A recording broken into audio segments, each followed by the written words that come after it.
إن معنى الاتصال هو النتيجة التي تحصل عليها. يعني ايه الكلام الغريب ده؟ يعني أنا لما بتواصل مع الآخرين والآخرين بيتواصلوا معايا، الطريقة اللي أنا بتواصل معاهم بيها هي الطريقة اللي بتحدد النتيجة اللي أنا بحصل عليها. يعني على سبيل المثال، لو أنا شخص دايما لساني وحش وبتكلم بشكل وحش وبشتم في الناس ودايما بتخانق، يا ترى هيبقى مقابل ده ايه؟ هل يا ترى الناس اول ما تشوفني هتبوسني وتحضني وتقول لي اهلا نورت وشرفت؟ اكيد لا. ولو انا بتعامل مع ناس بود ورحمه وطيبه وباخلاق كويسه، اكيد هلاقي معامله كويسه. طبعا لكل قاعده شواذ، لكل قاعده شواذ. احنا بنتكلم على اغلب الامور. حد يقول لك والله بس انا بعمل فلان كويس كويس كده، بس ما هو لكل قاعده شواذ. في شخص ممكن تلاقيه مش كويس، ولكن انا دايما بسعى ان انا بتعامل بشكل كويس. دايما بحاول ان انا اخلي التواصل بتاعي او عمليه الاتصال بتاعي مع الاخرين بشكل احسن، بشكل لطيف، بشكل كويس، بشكل في رحمه. زي ما كده، زي ما احنا بنقول خاطبوا الناس على قدر عقولها، نكلم الناس بالراحة. فالفكرة كلها ان طريقتي انا في التواصل مع الاخرين هي اللي بتحدد النتيجة. يعني انا لو مثلا واحدة كئيبة، كل ما اكلم صحابي في التليفون اقعد اقول لهم اشكي اشكي اشكي اشكي اشكي، بعد شوية هحس ان هم بيملوا من الكلام معايا. ممكن اصلا ما يبدأ كلامنا يتواصل يبقى قليل جدا. فدايما خلي بالك من الطريقه اللي بتتكلم بيها، لان هي دي اللي بتحدد النتيجه اللي انت بتمشي بيها.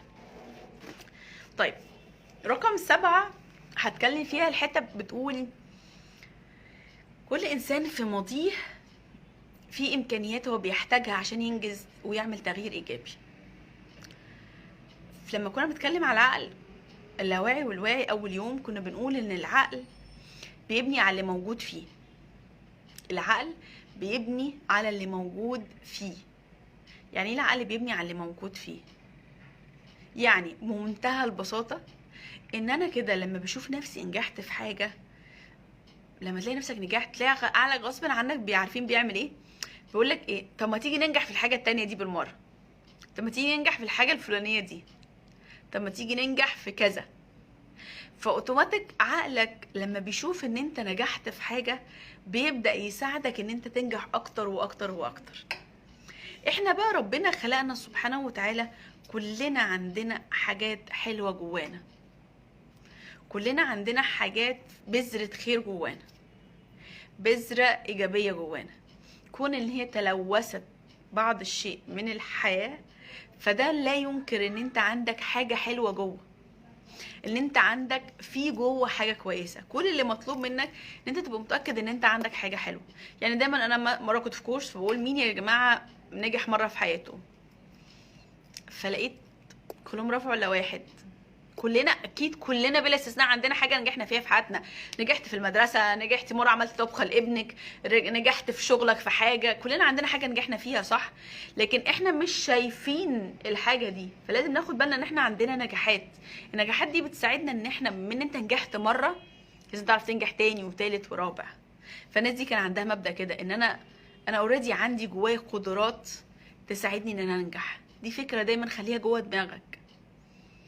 طيب، حتى انا كنت بقولها وقطعتها لما كنت سالت مره ناس في الكورس عندي مين فينا نجح في حاجه في حياته، فكل الناس رفعت ايديها الا واحد.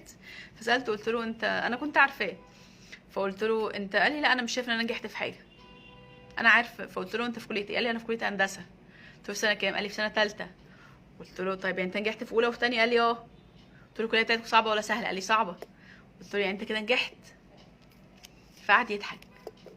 اوقات كتير احنا ما بناخدش بالنا من الحاجات الحلوه اللي بنعملها، اوقات كتير ما بناخدش بالنا من الحاجات اللي احنا بنعملها في حياتنا. بس الاهم اللي انت لازم تبقى عارف ان انت دايما عندك نيه ايجابيه، دايما عندك حاجه حلوه جواك، دايما عندك امكانيات جواك. الامكانيات دي ممكن تساعدك ان انت ايه، تنجح.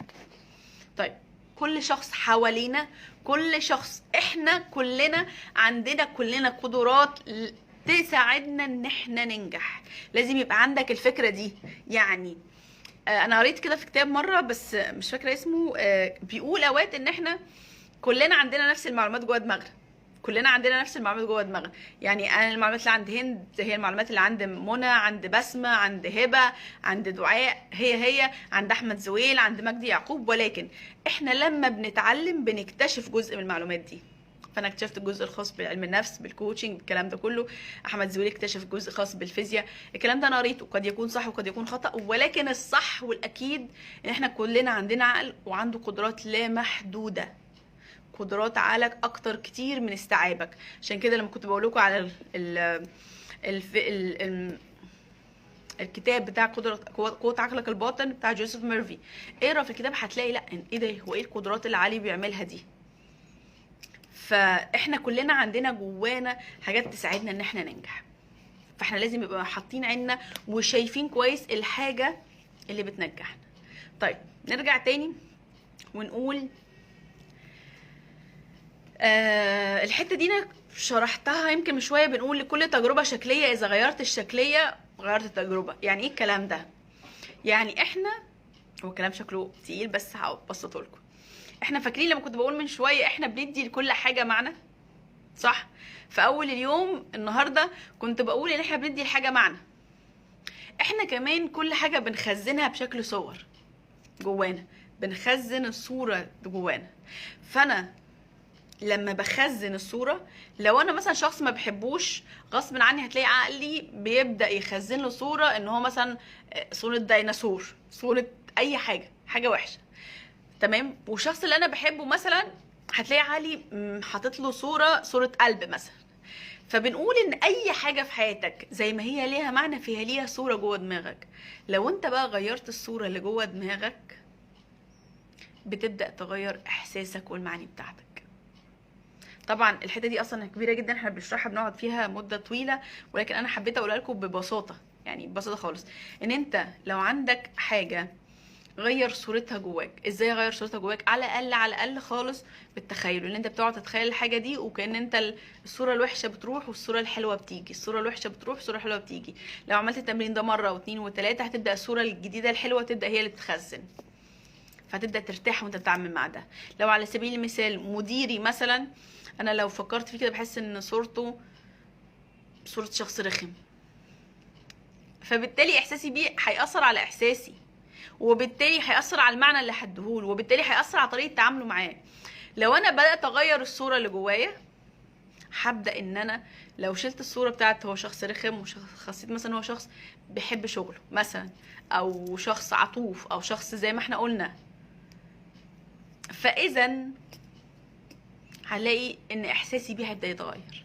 طبعا هي دي حاجه كبيره بنقعد نشرحها في 3 ايام يعني مش شويه، ولكن ده انا بقولها لكم بشكل بسيط عشان تاخدوا بالكم منها بس. طيب حاجه كمان مهمه، في فرضيه في ال NLP بتقول لو في حد يعرف يعمل حاجه فانت كمان تعرف تتعلمها وتعملها. ايه ده بجد؟ يعني هند، لو هند بتعرف تعمل كوتشنج، شاطره في الكوتشنج، فانت كمان تعرف تعمل ده. كل اللي احنا بنبقى محتاجين نعرف الطريق. انا محتاجه ادرس كذا وكذا وكذا وكذا، هند محتاجه اشتغل كذا وكذا وكذا وكذا. فالناس دي كان عندها فكره ان اي حد يعرف يعمل حاجه اي حد تاني يعرف يعملها، ولكن محتاج ان هو يتعلم. فلما تلاقي حاجه قدامك وشايف انها صعبه، هي مش صعبه اكتر من ان انت مش عارف الطريق. دور واسأل على الطريق، شوف حد شاطر في الحاجة دي، ودي احنا يمكن حاجة احنا مسميها المودرنج.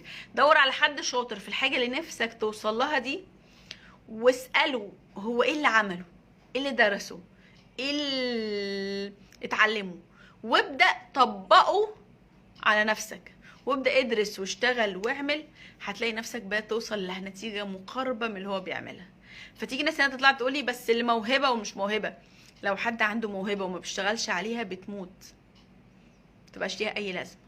حد ما عندوش موهبة بدأ يشتغل مرة واثنين وثلاثة واربعة وعشرة وعشرين ومية والف، تبدأ السكيل المهارة بتاعته تطلع وتزيد وتعلى.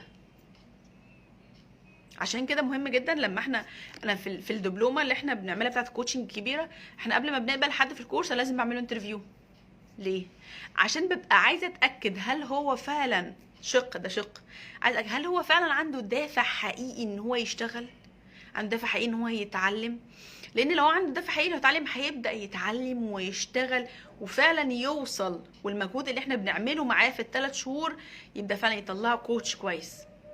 لكن هو لو داخل عشان ياخد شهاده فده مش انسب كورس ليه. فاهمين قصدي؟ فمهم جدا ان احنا نبقى عارفين ان اي حد وصل لحاجه انا كمان اعرف اوصل لها، لو بدات اشوف الطريق وامشي على نفس الطريق واشتغل على نفسي. طيب